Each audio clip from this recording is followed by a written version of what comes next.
as we turn the promise of technology into digital progress. Together, Spectrum Enterprise. Pat O'Brien Chevrolet says buying a car should be a pleasant experience, not a hassle. We strive to make our customers feel at ease with our huge selection at upfront pricing. No double talk, no confusion. Buying is fast, easy, and pleasant at Pat O'Brien Chevrolet. No offense. Sunday at 10. Rudy Giuliani coming out swinging tonight, contradicting a key claim by former FBI Director James Comey. Let's talk now with CNN's national security analyst James Clapper, the former Director of National Intelligence. Good evening, sir. Good to have you on. I want to play what the president's lawyer, Rudy Giuliani, told our Chris Cuomo tonight, claiming that former FBI Director James Comey never even had a conversation with Trump about Michael Flynn. We're worried about the perjury trap because the president says he didn't have the conversation about Flynn. The way he used to say, the way that Comey says he had the conversation, he didn't have it. Not that they never spoke. Didn't have it at all. For this to be true, Jim Comey has to be a crazy liar. Okay, I'm going to tell you why he's a crazy liar.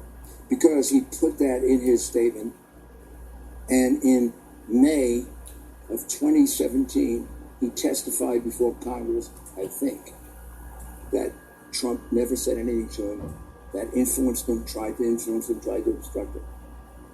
If that had happened in February, and also, if Comey had felt that he was being obstructed, he says he took it as a direction. He had a duty to report it. He got a serious problem. He didn't report it. I don't see that as a big problem. It is a big problem. Okay, I'm the U.S. Attorney. Yeah. Somebody calls me up and says, fix the case. Right. I write it down and I bury it for 4 months. That's a felony. But you do not fix the case. Yeah, but the attempt to influence me is a crime. There's already an investigation going on. But anyway, that's good. Director, I digress. That's quite an accusation, isn't it? Well, it is, and it's it's hard to characterize it. I wonder. I was thinking back over this, and I recall the president's what turned out to be an empty threat about tapes, a taping system in the White House. And if the conversation never took place, why would the president have even brought up the possibility of the conversation having been taped, which apparently it wasn't. I'll just say this, that I know Jim Comey pretty well, and I'll say two things. I know him pretty well, and I think he accurately rendered what occurred in the conversations that he had with President Trump. And I had a grand total of 3 one-on-one conversations with President Obama over 6.5 years. And let me tell you, you remember every word. I didn't feel compelled to write it down at the time, contemporaneously, but I certainly remember those conversations very distinctly. So when you're hauled in the Oval Office, and particularly when your boss is excluded, and you have a conversation like that, you remember that. And Jim, to his credit, wrote it down contemporaneously, and I have no doubt about his accuracy. And I think what's afoot here, obviously, is the reason Giuliani was brought on in the first place was to obfuscate, deflect, and to sow doubt and confusion.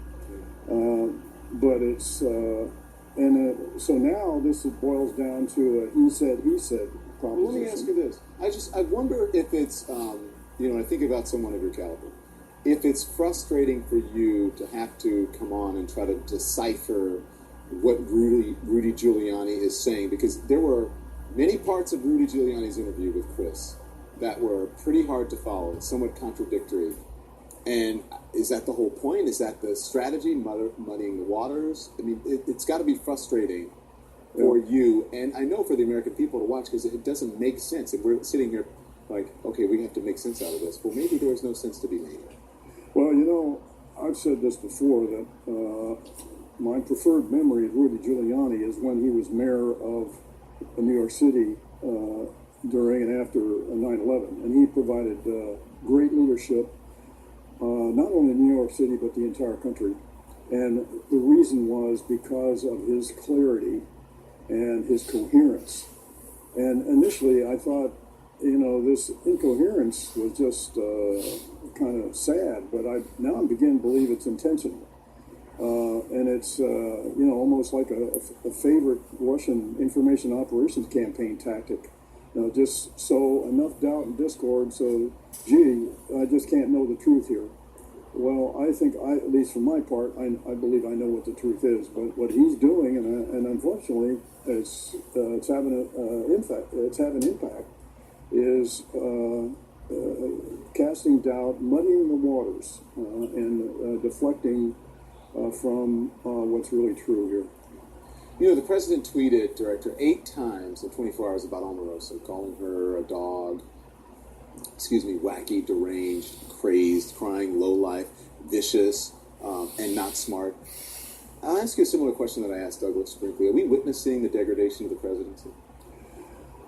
Well, I don't think there's any question about that. That's been the case actually going back to when he was a candidate and then became the president-elect, and certainly during the length of the year and a half of this administration.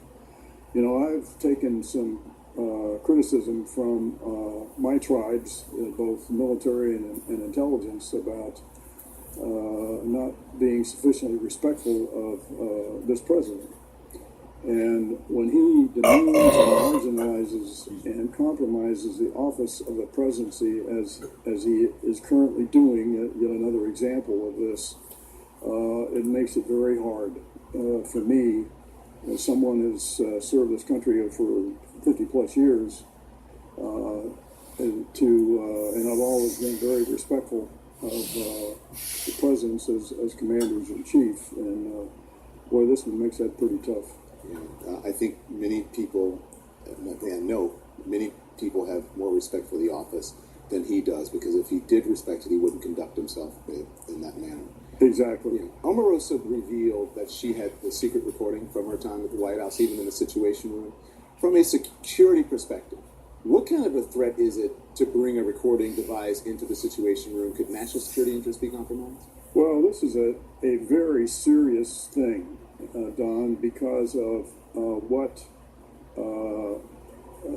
mobile devices can be in terms of recording, and also as an intercept and even transmission means, even if the user doesn't know it.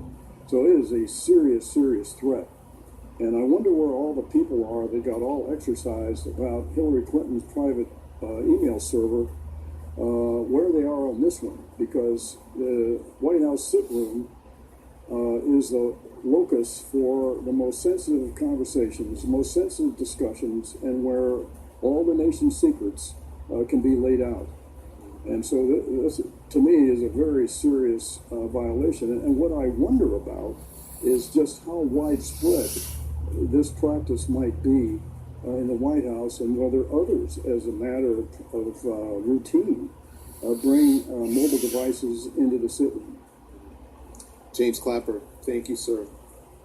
Thanks, Don. When we come back, it's impossible to overstate just how unpresidential it was for President Trump to call Omarosa a dog. But it's part of a long history of his brutal language aimed at people of color in particular. We're going to dig into that next. Is mealtime a struggle?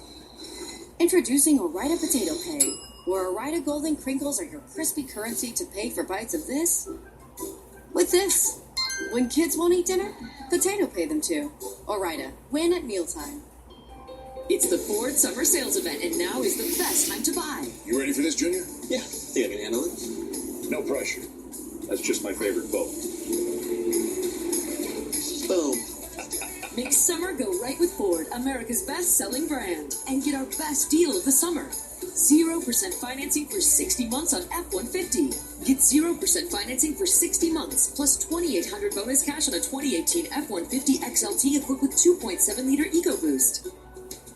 If you have psoriasis, little things can be a big deal. That's why there's Otezla. Otezla is not a cream. It's a pill that treats moderate to severe plaque psoriasis differently. With Otezla, 75% clear skin is achievable. Don't use if you're allergic to Otezla. It may cause severe diarrhea, nausea, or vomiting. Otezla is associated with an increased risk of depression. Tell your doctor if you have a history of depression or suicidal thoughts, or if these feelings develop. Some people taking Otezla reported weight loss. Your doctor should monitor your weight and may stop treatment. Upper respiratory tract infection and headache may occur. Tell your doctor about your medicines and if you're pregnant or planning to be. Otezla, show more of you. It's funny how you never listened to your dad when you were a teenager. My dad, he always gave me two pieces of advice.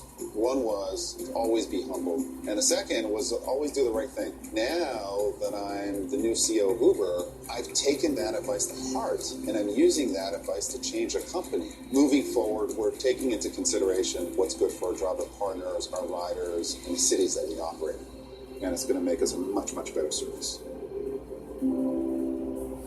I'm Jillian, and I have a confession to make. I may have been a little tough in my past. Down! Up! Go! But now I've found my bubbly side with SodaStream, the effortless way to stop addiction to sugary soda. Just slip in a bottle of regular tap water, a quick push, and in seconds, plain boring water is sparkling. Add a little fruit drop flavor, and boom, a sparkling treat you'll want to drink. Quit soda with SodaStream. Available at GetSodaStream.com or at these fine retailers. Every time the mailman comes, he thinks it's his BarkBox. Get $40 worth of toys, treats, and shoes for as low as $21 a month. Subscribe today and save at BarkBox.com. The Hyundai Epic Summer Sales Event. With select SUVs starting around $20K, this summer is going to be epic. Right now, you can lease a 2018 Tucson for only $139 a month. Visit buyhyundai.com today.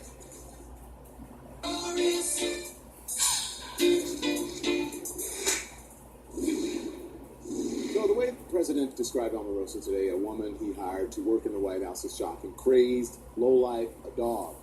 But it's not the first time he has used language like this against women of color. So joining me now, CNN political commentator Angela Rye, former New York gubernatorial candidate Rob Astorino, and CNN political commentator Tara Setmeyer. Good evening, all. Good evening, Don. So the president has called Mitt Romney a dog, Ted Cruz a dog, Eric Erickson a dog, or like dogs, right? He said they're like dogs in some cases.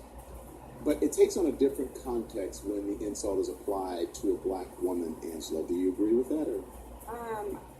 I think that we just have to look at pattern and practice, right? So, Don, this is the same man who has come at Congresswoman Frederick Wilson, Congresswoman Maxine Waters multiple times, Jamel Hill on ESPN, you, LeBron James, and NFL players who are overwhelmingly black. He has a pattern and practice of saying disparaging things, disproportionately so, based on statistics put up on CNN earlier, about black people. So he very clearly has issues with black people. And yes, I think he has them with black women as well. Him calling someone a dog, either way, like he's saying something disparaging. The name calling coming from that particular office is ridiculous. What do you think, Rob? Was it a racist attack, or should he refrain from doing that? I don't think it was a racist attack. I think he's an equal opportunity offender in that he goes after... No, but no, I don't think it is. There's numbers. Right. It says, his words have a clear effect, stirring and normalizing bigotry, while preserving of the near deniability for himself and the followers who take up his call. This is why, in some ways, it's almost irrelevant whether there is any truth to his former aide on Omarosa Manigault Newman's explosive content in the book, that he may have used the N-word, right? And Sarah Huckabee Sanders said she cannot guarantee the tape. Donald Trump says these things. He realizes that he can say them, and he doesn't have to use the strong language where people would actually say, oh my gosh, you are a racist. He doesn't have to use the N-word because it stirs up the same forces and the same response from his base. They know what he's saying. He doesn't have to say it. Let me tell you something. God's honest truth. I had no idea the word dog. I knew it's pejorative. I had no idea it's racist term.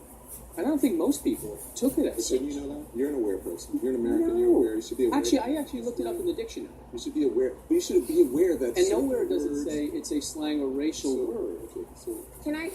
Hold on. But certain words used against certain people have a different context than if it's used on a person who is of a larger culture. And so as Americans, especially as someone who's going to come on television,